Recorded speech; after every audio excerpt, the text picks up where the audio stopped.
Idiot number one, idiot number one. And idiot number 2. You ready to go? Yeah. Mario, it's part 4 of the Honda TRX 450 hybrid build with a CRF engine in it. The last time we saw it, we got up on the table, and the only thing that's changed is there's back fenders on there, and I saw you had some nets to the Nerf bars. Yeah, install the nets, install the foot pegs, and the back plastic and the back bumper, because I need to do it. All the bumpers on to strap down to. Yeah.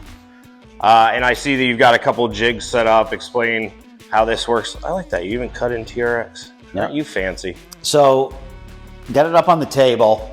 This fixture mounts to the middle of the table and then mounts to where the front bumper. Now, how so? Just like using one of these There's holes? 2 bolts up underneath, yeah. Oh. They look like that. Yeah, I can see them. So that makes sure that the front of the chassis is centered on the table. Here, step aside so we can try to get a shot of that on video. Spot on, huh? So then after I got done with that, I went and measured from the chassis to the edge of the table on both sides and centered the back of it up. So the whole thing is centered to the table. So is that what these are? This is clamping your widest point, which is the rear? This fixture is to run off of the back tire so that I can use another bar to measure off of, so that I know that my measurements, when I need to set up the camber caster, when I go to set 0, I'm actually, in line with the rear tire. So I've done that on both sides. Gotcha. So give us a little teaser about how you're going to set things up and what we can expect to see in this video for this part. We are going to film multiple videos within one day here, but for the video of the build, we're not going to show all the alignment tricks. We're just going to show the gist of it, right? Yeah. Explain to us the process you're going to go through to do that. So first I'm going to install the turn plate. I have one turn plate and then I have a pad for the other side that compensates the height. And those mount here? And that'll set on here. I have the ride height set at 8 inches, but not necessarily 8 because the turn plate's an inch. So in reality, I am doing all my measurements off of a ride height of 7 inches. Okay. And we just so happen to have the rider in the background there. Say hi, Brandon. Who's going to do suspension for us later as well, so we can get his body weight on there and set it up for him.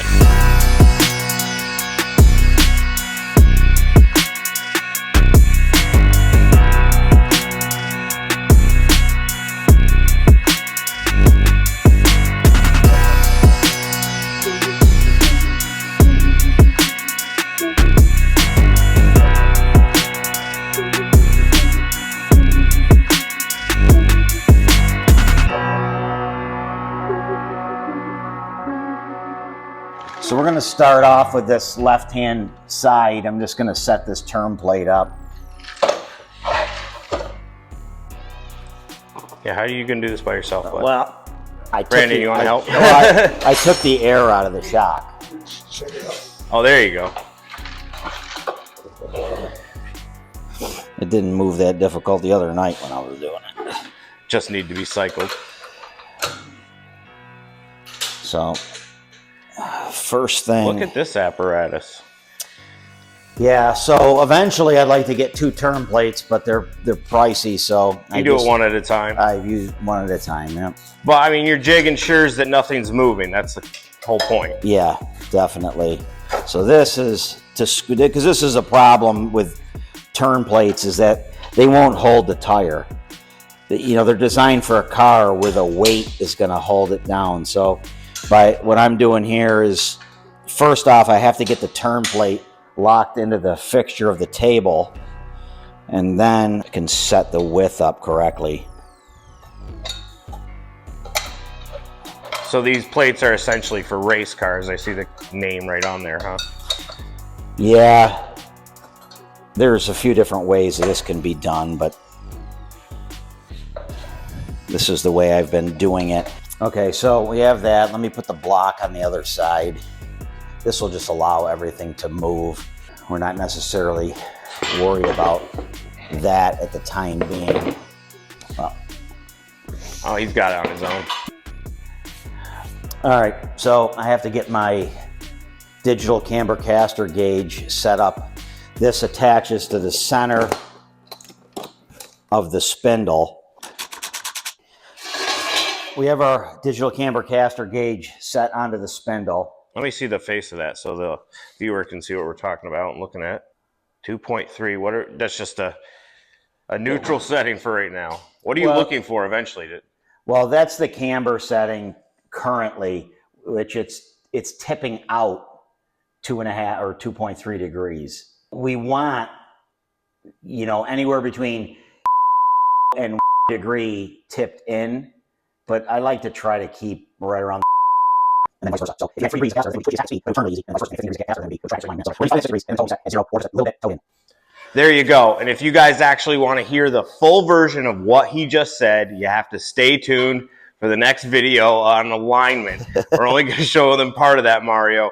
But if you want to see the full explanation, we're going to have another video up soon showing the entire alignment process. Just for this build video, though, we're going to try to get this done. The next step is running it after. Sorry, just banging tools. The next step is running it after the alignment, and then we're going to do suspension with our rider here so we can get his weight on the machine and get that all set up for him.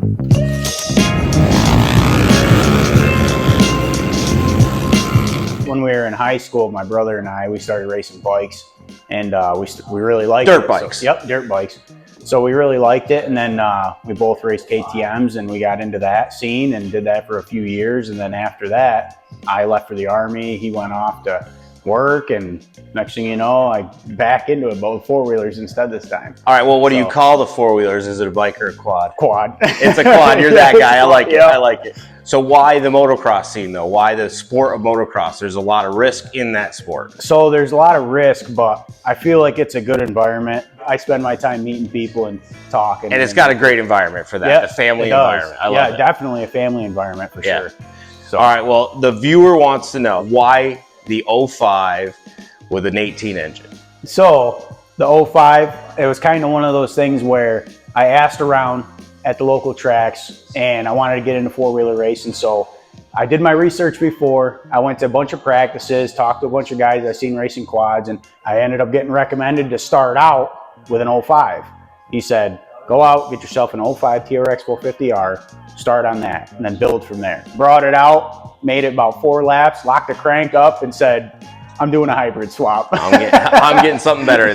I'm doing something better. Then after getting in a conversation, my father and Mario at the time too decided to go with the dirt bike engine route. You know, twice as reliable, more power, and parts are more readily available for the newer bikes. And it's electric start EFI. And it's electric start, so I'm not sitting over there kicking while everybody else is hitting the button, you know? I think you're going to be real happy with that upgrade. I think so. Yeah. It should be pretty sweet. I know a lot of guys that run the same setups and they like it. You know? So there it is. Somebody recommended you a 05 Honda and you made it 4 laps before it blew. Great recommendation by that guy. Yep, it was good. And here we are doing a Honda swap with another Honda bike engine, but it's out of a dirt bike, not a quad. Exactly. So, very, very unique build. I don't think there's many of them out there. I'm sure there are others that exist. There's definitely not another with that color combination and setup. You have one-off parts. You have a custom airbox. You have a very custom and trick gas tank, which nobody else. Pretty sweet. Nobody else has that. So you have a very unique build. We are definitely looking forward to it. Thank you for allowing Mario and I to film it. It's been a fun build project. It's definitely been fun watching it. Yeah, that's for sure. If you got anybody else that wants to do one of these, send them our way so we can film it. I have a couple people in mind that are pretty interested. So yeah, well, it's pretty cool.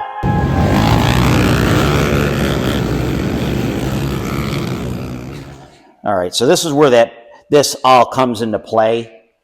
The distance of the tire to this bar, front and back, because I just want to get this set at 0. Okay, so you're worried about alignment right now. Yeah, so right now this is just a little over 3/4. That's 5/8. I'm going to turn that slightly. I need the tire straight to set the gauge.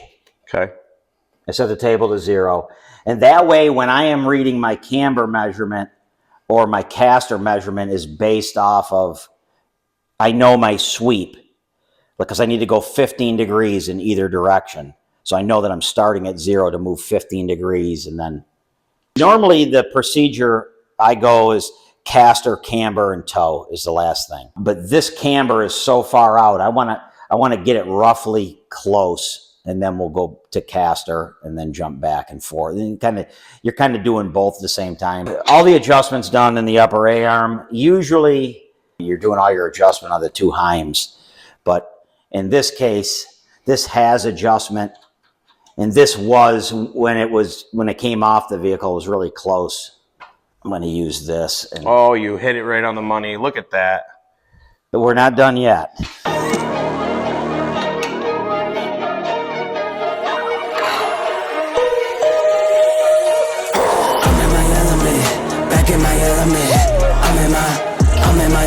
Changes. Back in my element. We're gonna have to I'm in my element. Back in my element. I'm in my element. Back in my element. I'm in my element. Don't care about relevance. I'm doing me. I'm in my element. We the new delegate. Tapping and see. All right, we're gonna switch everything over to the other side now. Back in my bag, that's a new on. Kettle on my wrist, it's a two-tone. Direct flight out to London.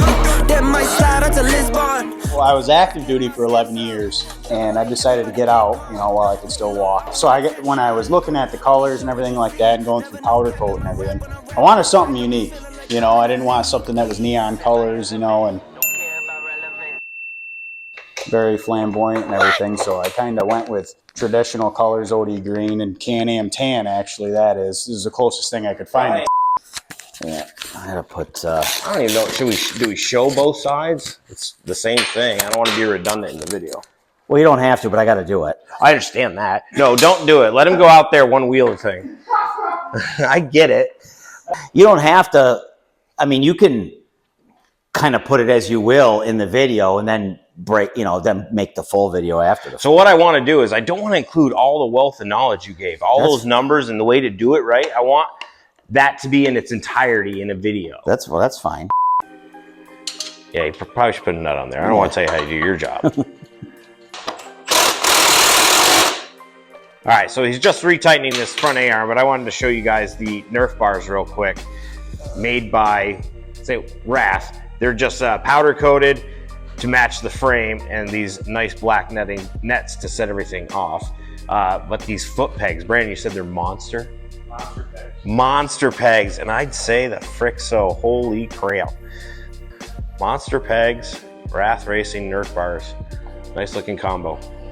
Okay, so we had 6.6.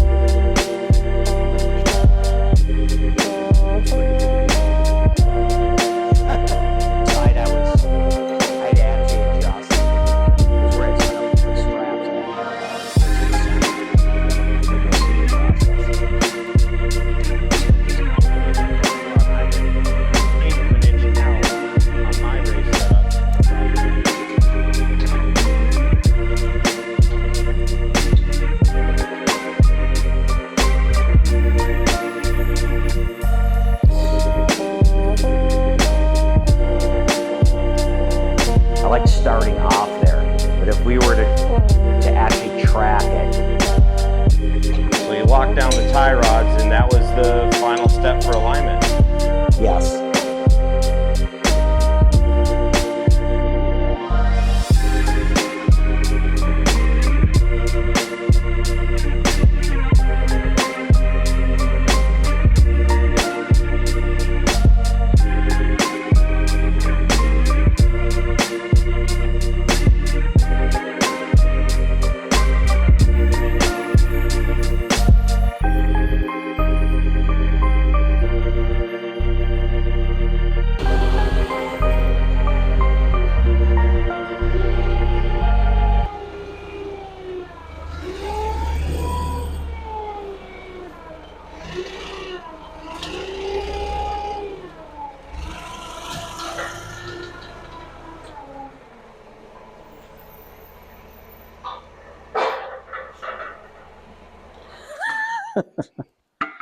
You are special, Mario. Special. People really like you. Oh. That looks great. I'm going to go with the Foreworks myself next. Yeah, I like them.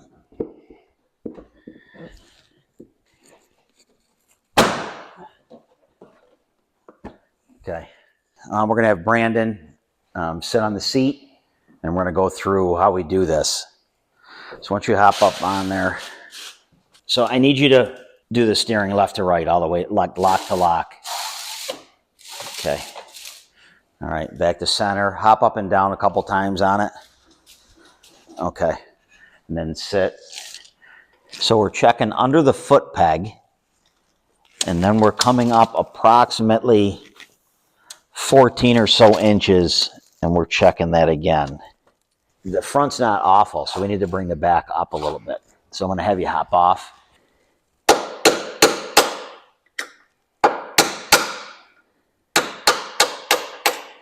So after you break your jam nut loose, we're going to go and adjust this preload ring. If I can find the right notch. Those are frustrating. Yeah, the tool too is.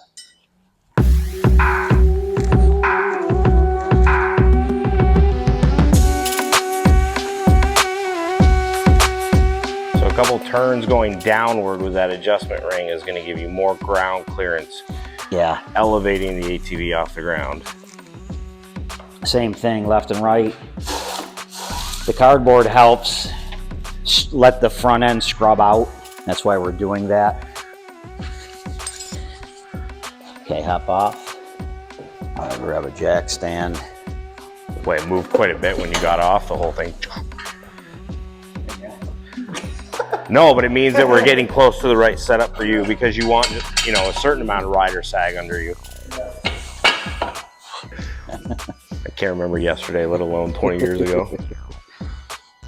I just remember it didn't hurt as much. Yeah.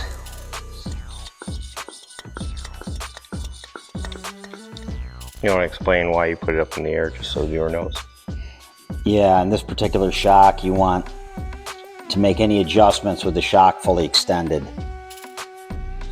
So if it was sitting under its own weight, you would actually get a different reading for PSI? Yeah, it would be higher.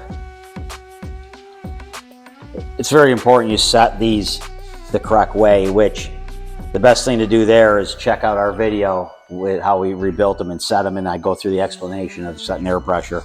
I'll throw the link up in the corner on how to service this shock, this model of shock at least. Yeah. All right, Brandon. Same thing, hop back up. Sit up just a little bit, like a little more rider position. Yeah, something like that. Bounce though, like like stand up and bounce up and down, and then sit, yeah, more in the attack position. All right, just want to make sure that it's staying consistent. Okay, so we're getting wrapped up with the ride height. Couple things before you even start this. It does, you know, it is helpful to have two people. 1, 2, air pressure has to be adjusted. Make sure you have everything set. Tire pressure. Yeah, tire pressure. I didn't want to get confused with your Yeah, no, that's true. Fox Evos. Okay, the tire pressure needs to be correct.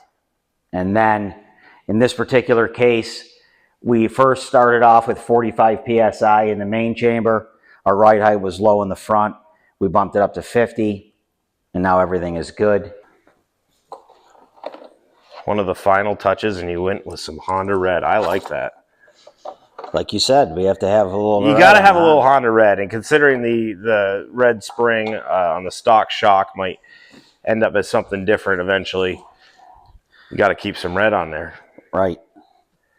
Front plastics on. Yeah, we got some plastics to put on. We've got some new grips to put on.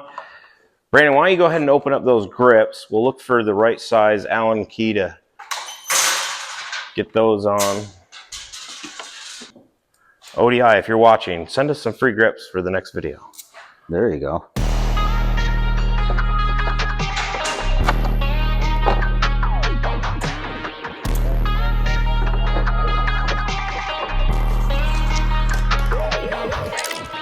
So you may have seen our other videos where we had one out asking for another project.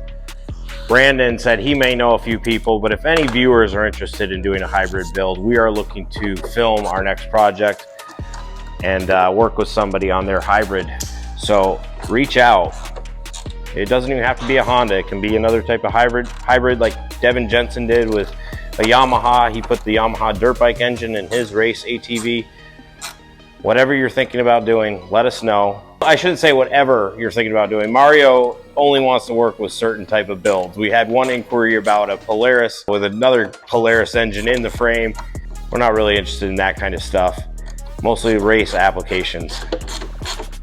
Because let's face it, race quads are just cool. Oh yeah.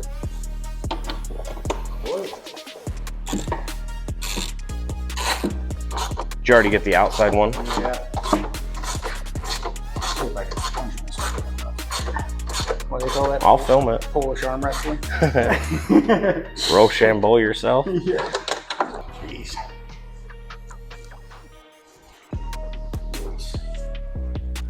Next. No, I've never had an ODI spin on me. When you lock them down, they're there.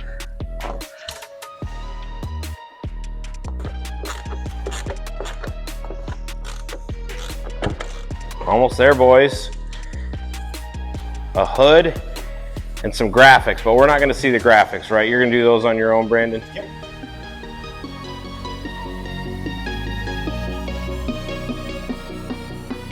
Just a practice. Oh, okay, you're just gonna do a practice. So hopefully we at least see some practice video of Brandon out on the track on his hybrid build. I'm guessing you're gonna have more time in the pits explaining to people what it is and miss the practice because everybody's gonna want to come over and check it out. I didn't realize how easy the hood was on and off of these things. Yeah, of course too, the radiator being aftermarket, showing its face to be a little bit of a fit because it's a little wide. Sure. But Well, so are you, but your shirt isn't complaining.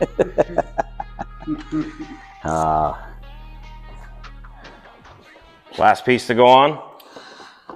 yeah, we just got to do some final looks. But yeah, we're there. It's a race quad. And it's a one-off race quad that nobody else has, except for that guy. Lucky guy.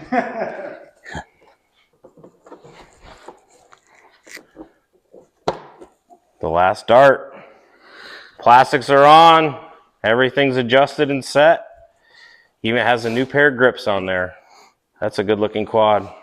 What'd you think of the build, Mario, start to finish? No, it's awesome. Happy with how it came out? Yeah, definitely progressed in some of the techniques and things they've been doing over the last bunch of builds. Yeah, we talked about a couple of things that you've adjusted over the years, such as your custom airbox, how you design the custom gas tank, and more importantly, the wiring harness, where you relocate some of the components further forward in the frame, and you're looking to do that Yeah, we're in the really future for other people. elaborate even more. All right, so what's the big plan now? We're going to race it. Yep. Yeah, lots of practices.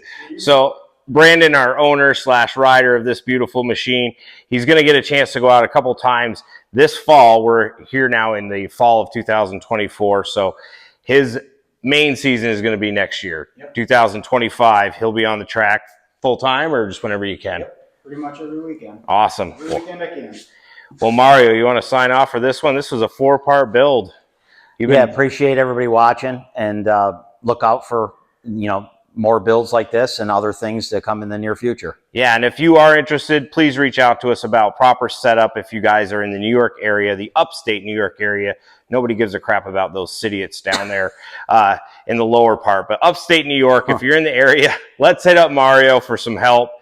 We'd love to show you the proper way to set up your suspension so you have the best performance out of your machine.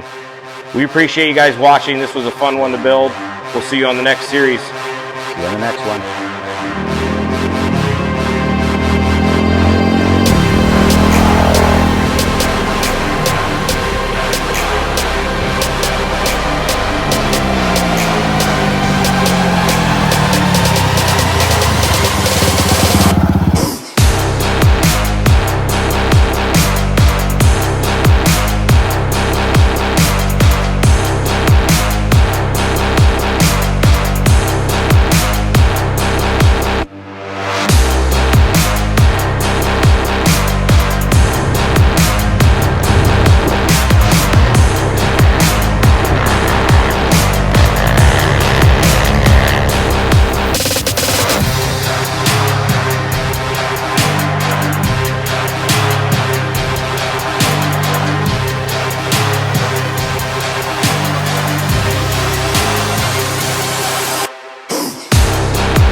yeah.